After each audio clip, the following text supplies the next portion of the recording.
السلام علیکم۔ پاکستان کے ہر علاقے میں افغان نیشنلز، افغان پناہ گزینوں کا، غیر قانونی تارکین وطن کا پیچھا کیا جا رہا ہے۔ سندھ میں، بلوچستان میں، پنجاب میں، کے میں، ہر جگہ ان کا پیچھا کر کے کامبنگ آپریشن کر کے گرفتاریاں کی جا رہی ہیں۔ گزشتہ روز کراچی میں بھی 10 غیر قانونی افغان نیشنلز کو گرفتار کیا گیا جو پناہ گزین بن کر کراچی میں آئے اور یہاں پر چھپ گئے۔ اب کامبنگ آپریشن ہو رہا ہے، مختلف علاقوں میں چھاپے مارے جا رہے ہیں۔ سچل کے علاقے میں چھاپا مار کر 10 غیر قانونی افغان نیشنلز کو گرفتار کر لیا گیا۔ ان کو ضروری کارروائی کے بعد اب ان کے ملک واپس بھیجا جائے گا۔ اس کے علاوہ افغان جو طالبان رجیم ہے ان کی ہٹ دھرمی، ضد، زیادتی کی وجہ سے پاکستان افغانستان تعلقات انتہائی خراب ہو چکے ہیں۔ ٹی ٹی پی جو بھارت کی گود میں بیٹھی ہے اور طالبان رجیم جو خود بھارت کے کٹ پتلی بن چکے ہیں، ان کی ملی بھگت سے پاکستان کے اندر دہشت گردی کی کارروائیاں ہو رہی ہیں۔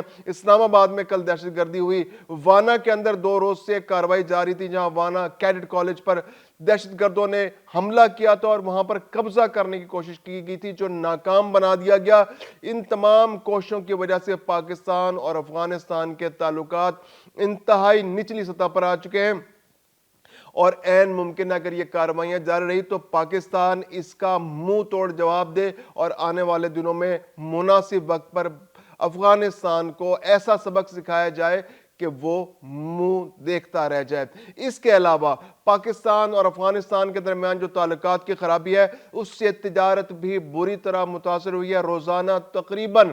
70 سے 85 کروڑ روپے کا نقصان ہو رہا ہے تاجروں کو۔ افغانستان میں قیمتیں انتہائی زیادہ بڑھ گئی ہیں، وہاں پر اشیاء صرف کی قیمت 30 سے 50% تک بڑھ چکی ہے۔ میں ہوں خرم کلیم اور آپ دیکھ رہے ہیں 24 ڈیجیٹل۔ افغان غیر قانونی نیشنلز کو پکڑنے کے لیے ہر صوبے میں، ہر شہر میں، ہر قصبے میں کارروائیوں کا آغاز کر دیا گیا ہے۔ بہت بڑی مہم ہے، بہت بڑی سرچ آپریشن ہے۔ سندھ کے اندر، پنجاب کے اندر، بلوچستان کے اندر اور کچھ کے اندر بھی۔ بلوچستان میں تو بہت کامیابی سے جاری ہے، تقریباً 12 لاکھ نیشنلز تو صرف بلوچستان سے ہی واپس بھیجے گئے ہیں۔ اس کے علاوہ سندھ سے بھی بہت بڑی تعداد میں افغان نیشنلز کو واپس بھیجا جا چکا ہے اور پنجاب میں بھی کامبنگ آپریشن جاری ہے اور اب تک 70,000 سے زائد افغان نیشنلز کو ٹریس کر لیا گیا ہے، 22,000 سے زائد واپس بھجوا دیے جا چکے ہیں۔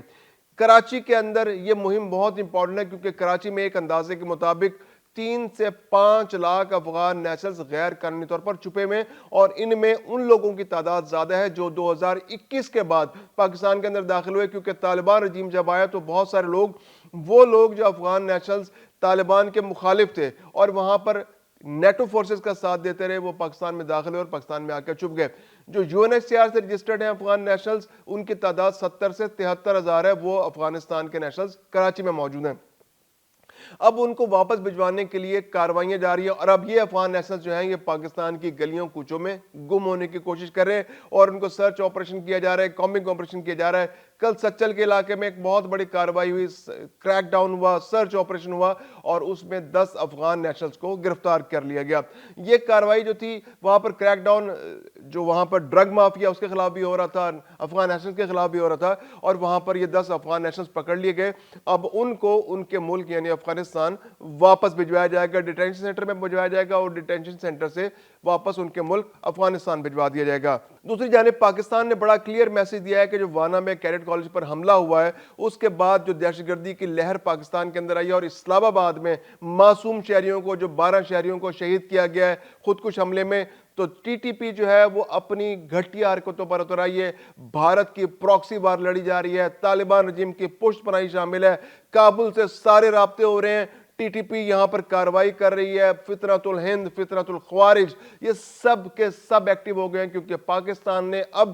فیصلہ کن کارروائی کا فیصلہ کر لیا ہے۔ فطرت الخوارج یعنی ٹی ٹی پی کے خلاف بھی اور فطرت الہند یعنی کہ بی ایل اے کے خلاف بھی اور باقی جتنے گروپ جو بھارت کی فنڈنگ سے پاکستان کے اندر دہشت گردی کر رہے ہیں اور ان کے سامنے کٹ پتلی بنے ہوئے، اور طالبان رجیم کو بھی بڑا کلیئر میسج پاکستان نے دیا ہے کہ اب بھی پاکستان کے خلاف افغانستان کی سرزمین استعمال ہو رہی ہے اور پاکستان اپنے دفاع کا حق رکھتا ہے۔ کسی بھی مناسب وقت پر، مناسب جگہ پر پاکستان اس کا بدلہ لے گا۔ وزیر دفاع نے بھی کلیئر کہا ہے کہ پاکستان اور افغانستان کے درمیان دوبارہ جھڑپیں شروع ہو سکتی ہے۔ پاکستان اس کا بدلہ لینے کے لیے حملہ کر سکتا ہے۔ افغانستان کو اس کے لیے تیار رہنا چاہیے، کیونکہ افغانستان اب بھی فار گرانٹڈ لے رہا ہے، وہ سمجھ رہا ہے کہ ٹی ٹی پی کے سر پر وہ پاکستان کو گھٹنے ٹیکنے پر مجبور کر دے گا۔ لیکن پاکستان نے بڑا کلیئر میسج دیا کہ پاکستان نے اب دہشت گردی کو کسی طرح اپنے ملک میں پنپنے نہیں دینا، بلکہ نہ صرف اپنے ملک میں پنپنے نہیں دینا بلکہ افغانستان کو بھی مجبور کرنا ہے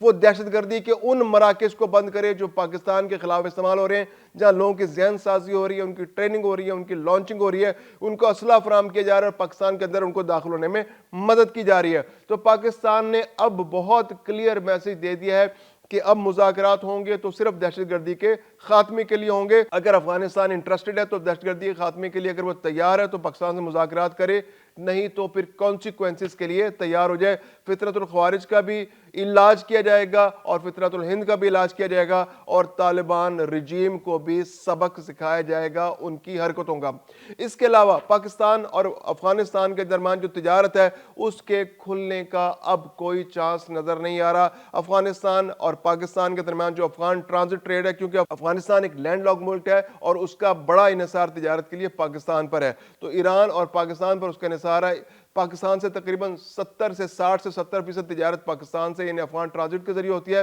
اور باقی تجارت جو ہے وہ ایران کے رستے ہوتی ہے۔ اب فائدہ پاکستان سے تجارت کرنے کا یہ ہے کہ پاکستان کا روٹ چھوٹا ہے، کابل اور تورخم کے ذریعے چمن کے رستے اور کراچی پورٹ سے فاصلہ کم ہے، تو اس کے ایکسپنسز ایران کی نسبت 30% کم آتے ہیں، تو ان کی پریفرنس ہوتی ہے افغانستان کی کہ وہ تجارت پاکستان کے رستے کرے۔ اس کے علاوہ چمن کا جو رستہ ہے وہاں پر جو بارڈر ہے وہاں سے تقریباً روزانہ 20 کروڑ روپے کی تجارت ہوتی ہے، امپورٹ ہوتی ہے، ایکسپورٹ ہوتی ہے۔ اس کے علاوہ تورخم کا رستہ جو ہے وہاں سے 35 سے 40 کروڑ کی روزانہ تجارت ہوتی ہے، تو یہ ایک اندازے کے مطابق 60 سے 70 کروڑ روپے کی تجارت روزانہ کی بنیاد پر ہوتی ہے پاکستان اور افغانستان کے درمیان، ایکسپورٹ یا امپورٹ یا افغان ٹرانزٹ۔ اب جب پاکستان اور افغانستان کے درمیان جو حالیہ اکتوبر کے بعد جو جھڑپیں ہوئی، اس کے بعد جو تعلقات خراب ہوئے، تو اس میں تقریباً 2000 ٹرک تو اس وقت بھی روڈز پر موجود تھے اور وہ سڑکوں پر پھنس گئے، اور اس میں جو پیرشیبل آئٹمز تھے، سبزیاں تھیں، پھل تھے، اس طرح کی جو دوسری چیزیں جو خراب ہونے والی تھی، وہ بہت بڑے پیمانے پر نقصان ہوا، اور ان دنوں جو نقصان تھا جو 60-70 کروڑ روپے کا روزانہ ہو رہا تھا وہ بڑھ کر 85 کروڑ روپے تک پہنچ گیا روزانہ، اور اس کے بعد جو ٹرانزٹ ٹریڈ ہے وہ بھی رک گئی، اور جو ایکسپورٹ امپورٹ ہے کیونکہ وہ لینڈ لاک کنٹری افغانستان، تو اس کا بہت زیادہ انحصار پاکستان سے آنے والی مصنوعات پر ہے، تو وہ مصنوعات کی آمد بھی رک گئی۔ تو اس کے بعد افغانستان میں ایک بحران پیدا ہو چکا ہے۔ افغانستان میں جو اشیاء صرف کی قیمتیں ہیں وہ 30 سے 50% بڑھ چکی ہیں، کیونکہ ان کے پاس اور ذرائع اس طرح سے نہیں ہیں۔ اگر ایران سے منگائیں گے تو ایران سے قیمتیں جو ہیں وہ 30%، تو ویسے ہی 25 سے 30% اس کے ایکسپنسز زیادہ ہوتے ہیں، اس پر زیادہ ایکسپنسز آتا ہے، تو جو وہاں سے روٹ سے آتی ہیں چیزیں وہ زیادہ ہوتی ہیں۔ اس کے علاوہ آلریڈی جو ایکسپورٹ، جو ان کے امپورٹ کے آرڈرز تھے وہ پاکستان کے رستے بک تھے، یا تو وہ کراچی پورٹ پر پہنچ چکے تھے یا کراچی پورٹ سے کابل کی طرف رواں دواں تھے، تو وہ اشیاء صرف جو ہے وہ وہاں پر نہیں پہنچ پا رہی، جس سے نقصان یہ ہو رہا ہے کہ ان کے ملک کے اندر چیزوں کی قلت پیدا ہو گئی۔ ایسے میں بلیک مارکیٹنگ کرنے والے بھی ایکٹیو ہو جاتے ہیں، تو بلیک مارکیٹنگ کرنے والوں کی چاندی ہو گئی اور انہوں نے ان قیمتوں کی اچانک سے بلیک مارکیٹنگ کر دی، جس سے قیمتیں تقریباً 50% تک بڑھ چکی ہے۔ اب آپشنز کیا بچتے ہیں افغانستان کے پاس؟ ایران کے جیسے میں نے آپ کو بتا دیا وہاں سے امپورٹ کرنا بہت مہنگا ہے، یا پھر یہ ہے کہ اس کے علاوہ جو افغانستان کے کچھ تاجر ہیں ان کے دبئی سے یا یو اے سے جو کنیکشنز ہیں، تو وہاں سے وہ ہوائی جہاز کے ذریعے سامان منگوا سکتے ہیں، لیکن ہوائی جہاز سے کارگو منگانا انتہائی ایکسپینسو ہے، اور اس میں 100% سے بھی زیادہ قیمت میں اضافہ ہو جاتا ہے، کیونکہ کارگو کے ایکسپنسز جو ہیں، فریٹ چارجز، وہ بہت زیادہ ہیں۔ اس کے علاوہ جو تاجکستان کا علاقہ ہے، تاجکستان سے ٹریڈ ہو سکتی ہے، جو ازبکستان کے ساتھ جو مزار شریف کا جو علاقہ ہے وہ لگتا ہے، تو وہاں سے ٹریڈ ہو سکتی ہے۔ تاجکستان کے ساتھ جو شیر خان بندر کا علاقہ ہے، اور ترکمانستان کے ساتھ اکینا کے علاقہ ہے، یہ 3 روٹس ایسے ہیں جہاں سر وقتی طور پر کچھ اشیاء منگائی جا سکتی ہے، لیکن چونکہ یہ تینوں ممالک بھی لینڈ لاک کنٹریز ہیں اور ان کا انحصار بھی مختلف جگہوں سے چیزیں منگانے پر ہے، تو وہاں پر بھی چیزیں اشیاء صرف مہنگے نرخوں پر پہنچتی ہیں یا بنتی ہیں، تو وہاں سے اگر افغانستان میں بھی آتی ہیں تو وہ زیادہ قیمتوں پر وہاں پر دستیاب ہوتی ہے. تو افغانستان جو ہے اس کے لیے نہ نگلے چین نہ اگلے چین والا معاملہ ہے. افغانستان کی جو طالبان رجیم ہے اس کی ہٹ دھرمی، اس کے ضد، اس کے دہشت گردی کے شوق، اس کی جو پڑوسیوں سے دشمنی کا شوق جو ہے، اس نے پوری عوام کی جو ہے نا اس کی سیکیورٹی کو، ان کے جو فوڈ سیکیورٹی کو خطرے میں ڈال دیا. وہاں پر شدید ترین بحران پیدا ہو چکا ہے. وہاں اشیاء صرف کی قیمتیں بہت آسمان کو پہنچ چکی ہیں، قلت پیدا ہو چکی ہے، اجناس کی قلت پیدا ہو چکی ہے. تو ایسے میں افغان رجیم جو ہے وہ اپنے ضد کی بنیاد پر پوری کی پوری عوام کو یرغمال بنائے ہوئے. اب باقی جو خطے کے ممالک میں بھی